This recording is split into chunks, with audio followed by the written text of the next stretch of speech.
Good morning, students.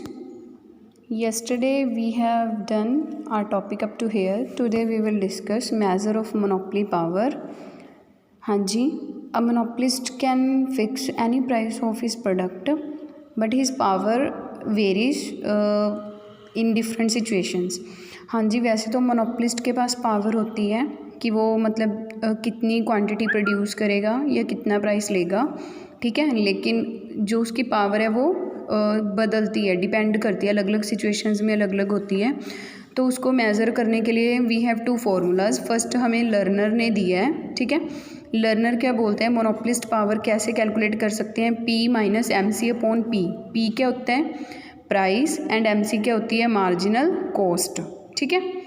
तो यहाँ पे वैल्यूज़ पुट करके आपको क्या मिल सकती है, मोनोपलिस्ट पावर। लेकिन उसके बाद देखो, इसको एक और तरीके से भी यूज़ कर सकते हैं। Monopoly power is also equal to 1 upon elasticity of demand. ये इसकी डेरिवेशन गिवन है, ठीक है। You can read it once और लीव इट, बस ये याद रखना। Monopolist power is also equal to reciprocal of elasticity of demand. अगर इलास्टिसिटी 1/2 है तो मोनोपोलिस्ट पावर कितनी होगी, 2। नेक्स्ट जो हमें फॉर्मूला दिया हुआ है मोनोपलिस्ट पावर को मेज़र करने का, वो बेन ने दिया है, काफ़ी सिंपल है।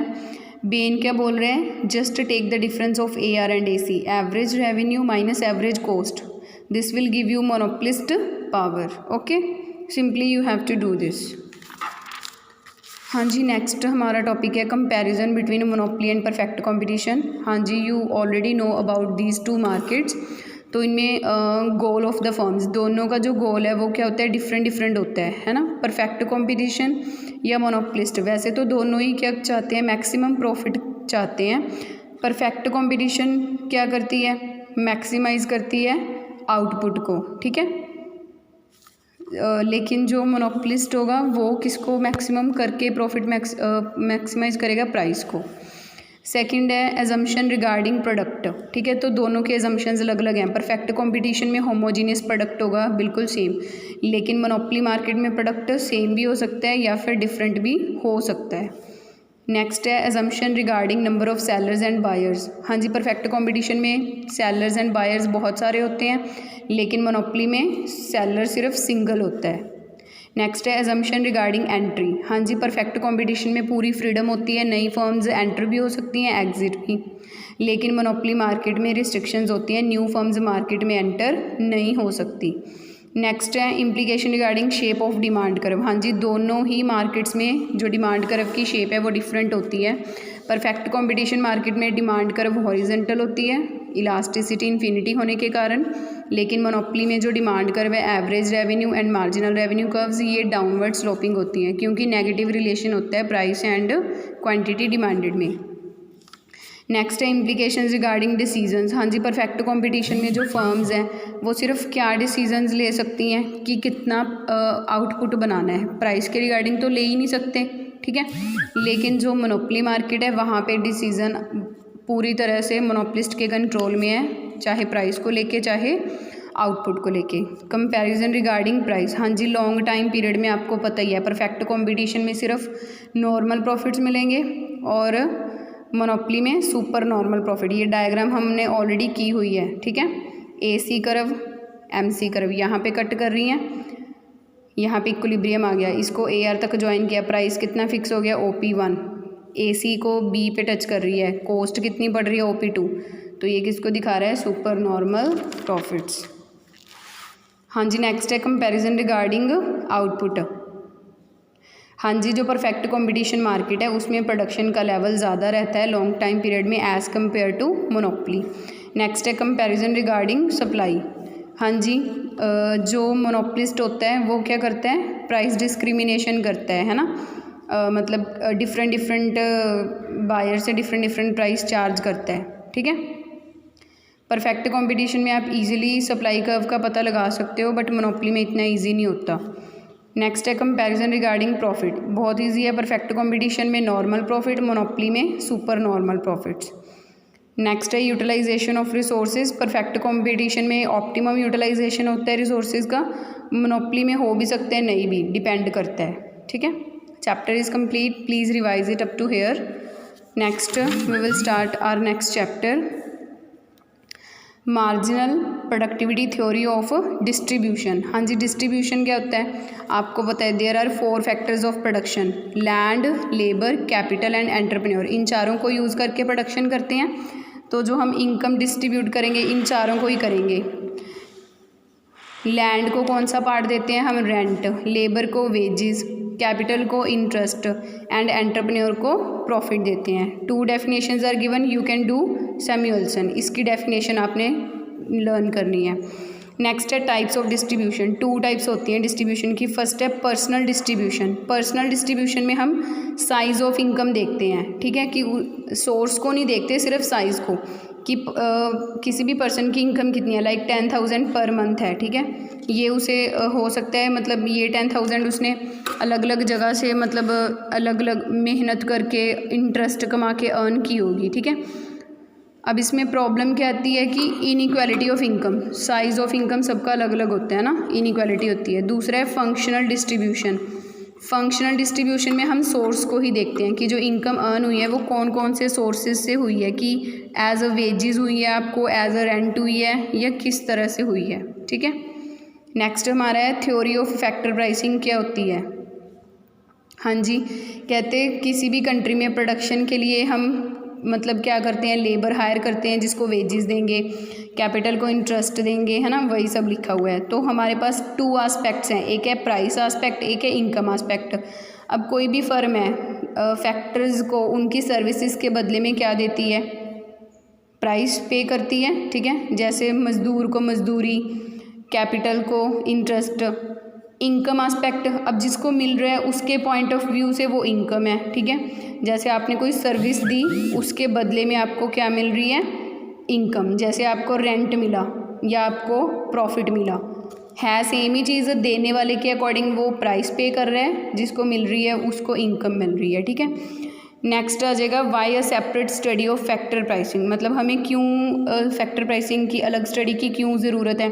कहते मतलब वस्तु कीमत निर्धारण ਅਤੇ साधन कीमत निर्धारण ਵਿੱਚ काफ़ी समानता है, ठीक है। वैसे दोनों ਵਿੱਚ ਆਪਾਂ वस्तु की कीमत निर्धारण करनी होवे या साधन की करनी होवे, समानता तो हैगी है। क्यों, क्योंकि प्रोडक्ट प्राइस भी डिमांड और सप्लाई की हेल्प से फिक्स होगा, फैक्टर प्राइस भी डिमांड और सप्लाई की हेल्प से फिक्स होगा, पर फिर भी हम मतलब इकट्ठे नहीं कर सकते इनका जो स्टडी है, ठीक है। क्यों, इसका अध्ययन अलग तो क्यों किया जाता है, इसका उत्तर यह है कि साधन बाजार में साधनों की मंग और पूर्ति की प्रकृति और वस्तु बाजार में वस्तुओं की मंग और पूर्ति की प्रकृति एक दूजे तो बिल्कुल अलग है, क्योंकि नेचर अलग अलग है डिमांड और सप्लाई का, ठीक है। देखो किवें अलग अलग है। सब तो पहला difference in nature of demand, जो अपने साधन होंगे ने मतलब फैक्टर सर्विसिज ने, उन्होंने जो डिमांड है वो इन्ना 2 तरह की होंगी है, जॉइंट डिमांड। जिमें देखो अगर आप प्रोडक्ट की गल करिए, वस्तु ओदी मंग की है, जॉइंट नहीं होंगी। अगर तुसी एप्पल परचेज कर लिया तो जरूरी थोड़ी है कपड़ा भी करना है, या कपड़ा कर लिया तो जरूरी थोड़ी है चेयर भी करनी है।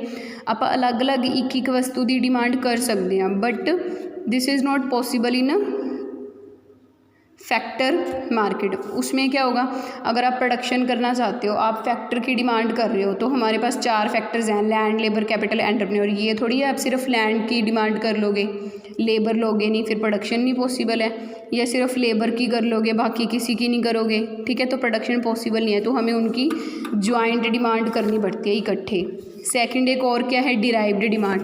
ये जो हम फैक्टर्स की डिमांड करते हैं ना, ये डिराइव्ड डिमांड होती है। मतलब अगर गुड्स और सर्विसेज की डिमांड होगी तभी इनकी डिमांड होगी, क्योंकि अगर मार्केट में गुड्स खरीदने के लिए बायर्स हैं तो हम प्रोडक्शन करेंगे, और प्रोडक्शन करना चाहेंगे तभी हम फैक्टर्स की डिमांड करेंगे। So this is derived demand की डिपेंड करती है। लेकिन जो वस्तुओं की मांग होती है वो की होती है डायरेक्ट डिमांड की, वो तो डायरेक्ट सेटिस्फैक्शन के लिए हम उसकी डिमांड करते हैं।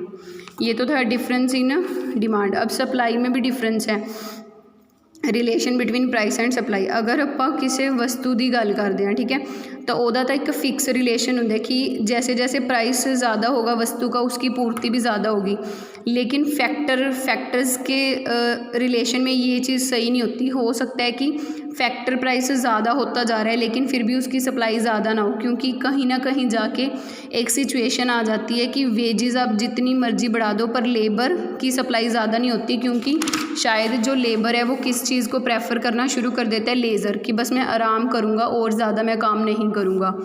ऐसे ही relation between cost and supply, जैसे वस्तु अगर हम प्रोडक्ट की बात करते हैं उसकी अगर मतलब कॉस्ट बढ़ती जाती है तो हम सप्लाई कम कर देते हैं, ठीक है। लेकिन अगर फैक्टर्स की कॉस्ट की बात करें तो वो तो कैलकुलेट करना ही बहुत मुश्किल है, ठीक है। तो जैसे इन्होंने एग्जांपल दिया कि कोई कंप्यूटर सॉफ्टवेयर फैक्ट्री है, वो अपने लेबर की, है ना, जो सप्लाई है उसकी उत्पादन लागत क्या होगी, कि मतलब क्या कितनी प्रोडक्शन कॉस्ट पड़ रही है, उसका वो अनुमान ईजिली लगा ही नहीं सकते हैं। तो यहाँ पे भी काफ़ी ज़्यादा डिफरेंस है, ठीक है। नेक्स्ट अब हम मतलब मेन कॉन्सेप्ट करने से पहले कुछ मीनिंग सीखने हैं हमें। कहते एक तो हमें मीनिंग सीखना है प्रोडक्टिविटी ऑफ फैक्टर का, एक cost of factor. Productivity of factor हमें 2 टाइप्स की पढ़नी है, marginal productivity theory and average productivity. Marginal आपको पता ही है, जब एक एडिशनल यूनिट हम यूज़ करते हैं, एक एडिशनल यूनिट यूज़ करके जो डिफरेंस क्रिएट होता है प्रोडक्शन में, वो मार्जिनल प्रोडक्शन होता है। अब ये इसके 3 कंसेप्ट हैं, marginal physical productivity, marginal revenue productivity, marginal value of marginal physical productivity.